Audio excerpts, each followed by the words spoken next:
Hundreds of people gathered at the Ofafa Hall in Kisumu County to commemorate the 30th anniversary of the passing on of the nation's founding Vice President Jaramogi Oginga Odinga, who passed away in 1994. Dignitaries who attended the event included former First Lady Mama Margaret Kenyatta, public service CS Moses Kuria, governors, church leaders, scholars and other prominent figures who praised Jaramogi as a hero who fervently advocated for democracy and human rights, emphasizing his selfless dedication to these causes. Elizabeth Mutuku with more. Cannot in any sense be more advanced than our teacher and master, whom I think is much more advanced in political outlook in this country than we are. We are still just in the stages of learning politics from him. It's a memorial service which saw hundreds of leaders gather to celebrate 30 years since the demise of first Vice President since independence, Mzee Jaramogi Oginga Odinga.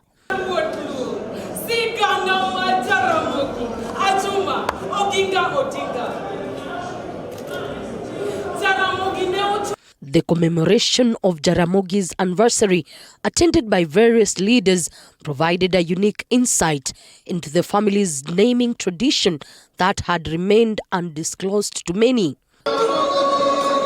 Mzee Jaramogi Oginga was born in the year 1911 and passing away in the year 1994, is revered for his courageous advocacy for democracy and human rights, his significant contributions to the country's independence, and him the position of the first vice president, a role he held for only 2 years, from 1964 to 1966.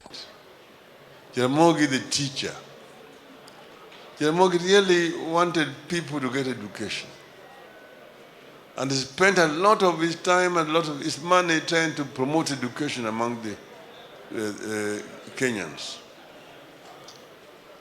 At the time he died, there were 54 children in different stages of education. Some were in nursery.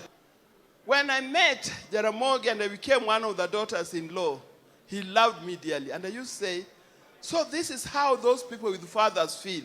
Following his fallout with the first president, the late Mzee Jomo Kenyatta, Jaramogi continued with his pursuit for democracy.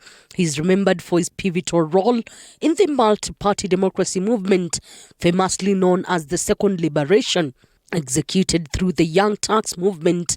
His first experiences of atrocities under the previous regimes motivated him to pen a book titled Yet Huru. Time I disagreed with him. I was disagreeing with Jaramogi because I was telling him, Baba, these people have given you too much trouble. You have been in detention and you came out so emaciated and you had lost so much weight because of all the thoughts in prison. Why don't you just leave the politics alone and concentrate on your businesses so that you can revive your businesses? But Jaramogi told me that, my son, I have lived with you all these years, but it appears you don't know me. You don't know the real Jaramogi. Every leader who took the stage during the memorial had words of admiration for the fallen hero, an astute politician, selfless leader, and foremost, champion of democracy and human rights. That is very difficult to replicate, but I think the legacy lives and Kenya is in the right trajectory if we follow the footsteps of Jaramogi Oginga Odinga. But even as we celebrate 30 years of a hero guarded jealously democracy and human rights, this begs the question, are we on the right path? Elizabeth Mutuku, TV 47, Nairobi.